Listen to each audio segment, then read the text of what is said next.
अंतरिक्ष में black hole की जितनी कोई भी बॉडी बिजार यानी विचित्र नहीं है। ये ब्लैक होल्स इनविजिबल होने के साथ अपने पास की सभी चीजों को निगलते भी रहते हैं, जिस वजह से मैटर को लगातार निगलते हुए एक ऐसे आकार तक भी पहुंच सकते हैं जिस बारे में हम सोच भी नहीं सकते। लेकिन क्या सितारों और ग्रहों के आकार के जैसे इन ब्लैक होल के साइज की भी कोई लिमिट है? इसी के साथ हमारे द्वारा खोजा गया सबसे विशालकाय ब्लैक होल आखिर कितना विशाल है? इन सब सवालों का जवाब जानने से पहले हमें ये जानना होगा कि आखिर ब्लैक होल्स काम किस तरह से करते हैं। इन ब्लैक होल्स को बनाने और इन्हें पावरफुल बनाने का काम करती है ग्रेविटी। हाँ, वही ग्रेविटी जिसे सर आइजक न्यूटन ने उनके सर पर गिरे सेब से खोजा था। ये ग्रेविटी हमारी पृथ्वी की ही तरह एक ब्लैक होल के पास भी उसके मटेरियल को बांध कर रखने में उसकी मदद करती है। ग्रेविटी की इस पावर ऑफ अट्रैक्शन के उलट अगर हम पृथ्वी से बाहर जाना चाहें तो हमें जिस चीज की जरूरत होगी वो होगी एस्केप वेलोसिटी, जिसके बारे में हम रॉकेट्स के केस में सुनते हैं। एक रॉकेट पृथ्वी की ग्रेविटी से बाहर जाने के काम को बड़ी आसानी से अंजाम देता है और जिसके लिए उसे जरूरत पड़ती है 11.2 किलोमीटर पर सेकंड की एस्केप वेलोसिटी की। लेकिन अगर हम बात करें एक ब्लैक होल की तो उसकी एस्केप वेलोसिटी क्या होगी? तो एक ब्लैक होल के केस में ये एस्केप वेलोसिटी या तो स्पीड ऑफ लाइट या फिर इससे भी कहीं ज्यादा होगी। जैसे कि हम सभी जानते हैं कि कुछ भी लाइट की स्पीड से ज्यादा स्पीड पर ट्रेवल नहीं कर सकता, तो इसी के साथ कोई भी चीज ब्लैक होल को इसके इवेंट होराइजन के आगे जाने के बाद किसी तरह से भी एस्केप नहीं कर सकती। यही कारण है कि हम ब्लैक होल को डायरेक्टली ऑब्जर्व नहीं कर सकते, बल्कि हम इसके आसपास की बॉडीज पर इसके इन्फ्लुएंस को देख सकते हैं। जब कोई ब्लैक होल अपनी ग्रेविटी से अपनी आसपास की गैस और मैटर को अपनी तरफ खींचने लगता है तो उसके चारों ओर एक ऐसी एरिया का निर्माण होता है जिसे हम एक्रीशन डिस्क कहते हैं। जब इस एक्रीशन डिस्क में मटेरियल के पार्टिकल्स बहुत तेजी से मूव करने लगते हैं तो ये हीट अप हो जाते हैं और एक्सरेज और गामा रेज को छोड़ते हैं। स्पेशल टेलीस्कोप और स्पेशल इंस्ट्रूमेंट्स के जरिए हम इन ब्लैक होल्स की मौजूदगी का पता भी लगा सकते हैं। इन ब्लैक होल से जुड़ी जो सबसे खास बात है वो ये है कि कोई भी चीज इस ब्लैक होल में बदल सकती है, जिसके लिए उसे 2 क्राइटेरिया को पूरा करना होगा, जिसमें से पहला है मास और दूसरा है हाई डेंसिटी। इन दोनों चीजों के साथ हम हमारे सूर्य को भी एक ब्लैक होल में बदल सकते हैं, जिसके लिए हमें सूर्य के मास को सिर्फ 3 किलोमीटर की एक बॉल के आकार में कंप्रेस करना होगा। चलिए अब हम इन सभी बातों को पीछे छोड़ते हुए हम चलते हैं उस सभी तरह के ब्लैक होल्स के पास जिन्हें हमने अभी तक ऑब्जर्व किया है। सबसे पहले बात करते हैं स्टेलर मास ब्लैक होल्स की, जो कि ऐसे ब्लैक होल्स रहते हैं जिनका निर्माण सितारों के पावरफुल एक्सप्लोजिव अंत सुपरनोवास के साथ होता है। इन स्टेलर मास ब्लैक होल की बात करें तो इनका मास 3 से 10 सोलर मासिस के बीच रहता है। इस स्टेलर मास टाइप के ब्लैक होल का हमारे द्वारा देखा गया ब्लैक होल है साइग्नस X1, जो कि हमसे लगभग 7000 लाइट ईयर्स दूर हमारी गैलेक्सी में मौजूद है। इस ब्लैक होल से जुड़ी सबसे खास बात ये है कि ब्लैक होल एक काफी तेज रफ्तार लगभग 800 रेवोल्यूशन पर मिनट की रफ्तार पर अपनी एक्सिस पर घूमता है। बात करें इस साइग्नस X1 के मास की तो वो मास के मामले में हमारे सूर्य से 21 गुना मैसिव है। हालांकि इतना विशाल होने के बावजूद भी ये ब्लैक होल्स की एक काफी छोटी क्लास को रिप्रेजेंट करता है। स्टेलर मास ब्लैक होल के बाद आते हैं इंटरमीडिएट मास ब्लैक होल्स। इन ब्लैक होल्स की फॉर्मेशन और एवोल्यूशन की हमारी अब तक की नॉलेज में एक बहुत बड़ा गैप है, जो शायद आने वाले समय में फिल हो सकता है। इन इंटरमीडिएट ब्लैक होल्स के मास की बात करें तो ये मास के मामले में हमारे सूर्य से कुछ 100 से 1000 गुना विशाल रहते हैं। 2006 में वैज्ञानिकों का सामना पावरफुल एक्सरेज से हुआ था और जिन्हें अक्सर ब्लैक होल्स को खोजने के लिए इस्तेमाल किया जाता है।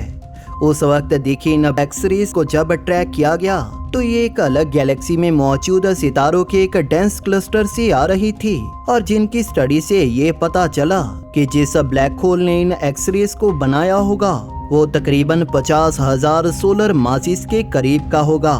हालांकि इतने सालों की ऑब्जर्वेशन के बाद भी वैज्ञानिक आज इस बात को लेकर श्योर नहीं है कि ये सिग्नल सच में किसी इंटरमीडिएट मास ब्लैक होल से ही आ रहे हैं। हालांकि इससे जुड़े बहुत से सबूत वैज्ञानिकों को देखने को मिले हैं।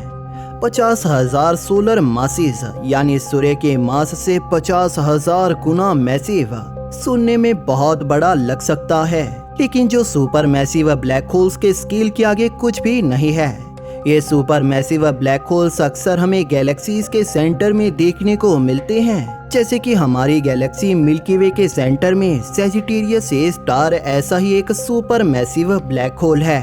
इस सैजिटेरियस ए के मास की बात करें तो ये मास के मामले में हमारे सूर्य से 4.6 मिलियन गुना मैसिव है, लेकिन जो साइज में सिर्फ 17 गुना विशाल है।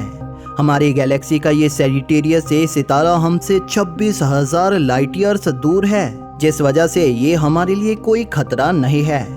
लेकिन ये सुपर मैसिव ब्लैक होल्स एक जैसे नहीं रहते। वैज्ञानिकों ने कई गैलेक्सीज में ऐसे ब्लैक होल्स को खोजा है जो कि काफी अजीब तरह से बिहेव करते हैं, जैसे 3C186 नाम का ये चमकदार क्वासर जो कि हमसे 8 बिलियन लाइट ईयर्स दूर एक गैलेक्सी में मौजूद है। लेकिन इससे जुड़ी सबसे अजीब बात यह है कि ये ब्लैक होल या कहे तो क्वासर अपनी गैलेक्सी के सेंटर में मौजूद ना होते हुए इससे 35,000 लाइट ईयर्स दूर मौजूद है, और जो अपने मास के मामले में सूर्य से 1 बिलियन गुना मैसिव है। इस गैलेक्सी में ऐसा क्या हुआ जिस वजह से ये ब्लैक होल इसके सेंटर में नहीं है? इससे जुड़ी कई थ्योरीज हमारे पास हैं, लेकिन इससे जुड़े सच के बारे में फिलहाल वैज्ञानिक नहीं जानते। ये सुपर मैसिव ब्लैक होल्स अपने मास के मामले में हमारी समझ में काफी मुश्किल से आते हैं कि आखिर ये इतने विशाल कैसे बने। लेकिन अल्ट्रा मैसिव ब्लैक होल्स इनसे भी कई गुना विशाल रहते हैं। इस कैटेगरी का अब तक का खोजा गया सबसे विशाल और मैसिव ब्लैक होल अपने कंपैरिजन में सैजिटेरियस ए को बौना सा दिखाता है।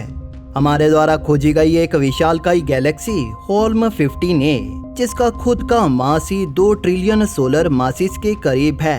वहीं पर इसके ब्लैक होल का मास हमारे सूर्य से 40 बिलियन गुना ज्यादा है, और जो अपने आकार के मामले में हमारे पूरे सौरमंडल जितना विशाल होगा।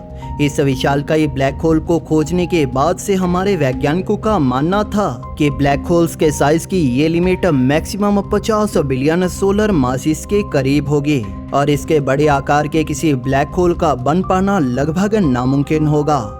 वैज्ञानिकों की ये सोच भी ज्यादा लंबे समय तक टेक नहीं पाई, क्योंकि वैज्ञानिकों ने TON 618 नाम के एक क्वासर को खोजा जो कि अपनी चमक के मामले में ही हमारे सूर्य से 140 ट्रिलियन गुना चमकदार है। जब इस क्वासर या कहे तो ब्लैक होल के मास के बारे में पता लगाया गया तो इसका मास लगभग 66 बिलियन सोलर मासेस के करीब था, और जो हमारी पूरी मिल्की वे गैलेक्सी के सभी सितारों के मास से भी कहीं ज्यादा है। ये क्वासर हमसे 10.4 बिलियन लाइट ईयर्स दूर कॉन्स्टिलेशन केन्स वेनेटिक में मौजूद है, यानी कि इस क्वासर से आने वाली लाइट हम तक पहुंचने में 10.4 बिलियन साल का समय लेती है, जिस वजह से हम इस क्वासर की जिस रोशनी को देख रहे हैं वो 10.4 बिलियन साल पुरानी है, और जिस वजह से इसके जिस आकार को आज हम देख रहे हैं ये भी 10.4 बिलियन साल पुराना है। वैज्ञानिकों का कहना है कि इस क्वासर का आकार आज और भी ज्यादा विशालकाय होगा। हालांकि इसके निर्माण को लेकर कि आखिर ये किस तरह से हुआ, वैज्ञानिक आज भी पूरी तरह से श्योर नहीं हैं। ये ब्लैक होल अब तक का हमारे द्वारा खोजा गया सबसे बड़ा विशालकाय ब्लैक होल है, लेकिन हम हमारी हर एक नई सर्च और हमारी टेक्नोलॉजी के एडवांस होने की वजह से समय समय पर पहले से विशालकाय इन नए ब्लैक होल्स को खोजते जा रहे हैं। इसी कारण वैज्ञानिकों ने ब्लैक होल की एक नई क्लास को सुजेस्ट किया है, जिसे उन्होंने ये नाम दिया है, जो कि अपने मास के मामले में हमारे सूर्य से 100 बिलियन गुना मैसिव होंगे या इससे भी कहीं ज्यादा, जो एक नए सवाल को पैदा करता है कि क्या ये बड़े विशालकाय ब्लैक होल्स कभी खत्म नहीं होते, जिसका जवाब है नहीं, और हॉकिंग रेडिएशन, जिसके बारे में हम जानेंगे किसी और वीडियो में। आपका इस बारे में क्या कहना है हमें नीचे कमेंट सेक्शन में जरूर बताइए। अगर आपको ये वीडियो पसंद आई तो इसे लाइक और शेयर जरूर करें और इसी तरह की और वीडियोस देखने के लिए हमारे चैनल को सब्सक्राइब जरूर कर लें। बेल नोटिफिकेशन ऑन करना ना भूलें ताकि नई वीडियोस की नोटिफिकेशन आपको अपलोड होते ही मिल जाए। थैंक यू फॉर वॉचिंग दोस्तों। इस वीडियो को अंत तक देखने के लिए आप सभी का धन्यवाद।